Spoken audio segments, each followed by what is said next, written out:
Operation Toofan. ഈ operation പ്രാവർത്തികമായപ്പോൾ ഓരോ ജില്ലയിലും എത്ര ആളുകളാണ് പിടിയിലാകുന്നതെന്ന് കാണുമ്പോൾ ഞെട്ടലാണ് ഉണ്ടാകുന്നത്.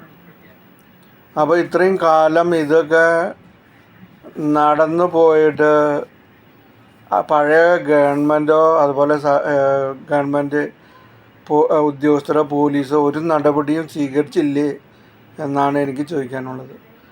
ആ കാലത്ത് അത് ചെയ്തിരുന്നെങ്കിൽ ഇത്ര ഇത് വളരുമായിരുന്നു.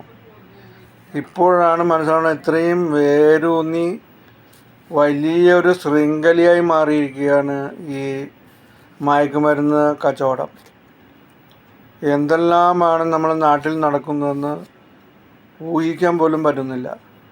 അപ്പോൾ കഴിഞ്ഞ പ്രാവശ്യം ഈ ഗവൺമെൻറ് എന്ത് നോക്കിയാണ് ഇരുന്നിരുന്നത് എന്നാണ് എനിക്ക് ചോദിക്കാനുള്ളത്.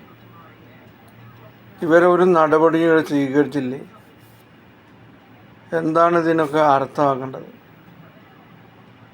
കഷ്ടം തന്നെ.